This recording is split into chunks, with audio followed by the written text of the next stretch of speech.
तेवढाच क्रक्स म्हणून मी माझं बोलणं संपवेन आणि त्यामुळे राजाभाऊन असं म्हणेन की एक ट्रस्ट इमिजिएट करा, ज्या ट्रस्टमध्ये धनंजय माडकांसारखे, आमच्यासारखे आणि अगदी शाहू महाराजांसारखे, महाराज हे शेवटी त्यांना हात लावायचा असतो आणि त्यांना जेव्हा आपण हात लावतो तेव्हा ते कधी आपल्या रिकाम्या हाताने पाठवत नाहीत.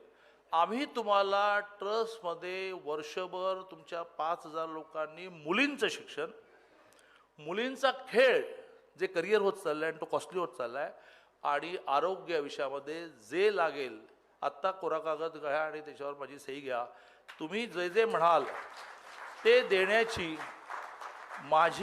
मला काही नको असल्यामुळे खूपच ताकद आहे. आणि ती परवा राजाभाऊंनी सोलापूरला 100वा अखिल भारतीय नाट्य महोत्सवाचा ते अदृश्य राहिले, पण त्यांनी कोणाला तरी पुश करून मला स्वागताध्यक्ष व्हायला लागलं. ते मागे होते पडद्याआड, पण चांगलं झालं राजाभाऊ, खूप चांगलं झालं ते. तर त्यात त्यांनी पाहिलं की एका क्षणाला सगळे ते सदस्य माझ्या अंगावरून पडले की आम्ही काहीच गोळा करू, तुम्हीच कळा. आणि राजाभाऊ मोठे काही चिंतेत पडले की आता हे दादा कसं करणार आहे, की ऑलरेडी मी पाहतोय की मकर संक्रांतीला तो काय करतोय, 22 तारखेच्या रामजन्मभूमीत काय करतोय. पण राजाभाऊंना खात्री होती की ह्याची क्षमता लोकांकडे मागण्याची अशी निर्माण झाली आहे. आम्ही लीलया 3 दिवसाचा नाट्य महोत्सव आटपून मी काल आता इथे आलो, आणि त्यामुळे मी तेवढी शेवटी सूचना करतो की या 5,000 पत्रकारांना आरोग्य, मुलींचं शिक्षण आणि मुलींचा खेळ या विषयात काही कमी पडू नये यासाठी तुम्ही ट्रस्ट करा.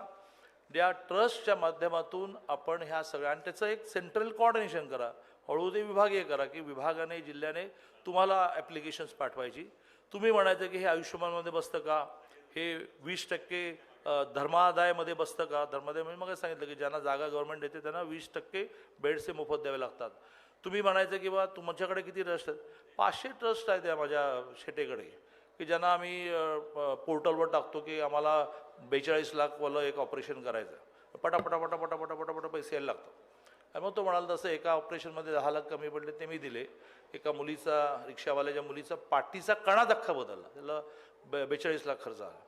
आणि त्यामुळे तुम्ही सेंट्रली एक कोऑर्डिनेशनची व्यवस्था करा, कारण तुम्ही ज्यावेळेला ह्या 4 गोष्टी 5 गोष्टी मी सांगितल्या पूर्ण करता, त्यावेळेला संध्याकाळी गेल्यानंतर बायको खूप सुहास्य वदनाने तुमचं स्वागत करते.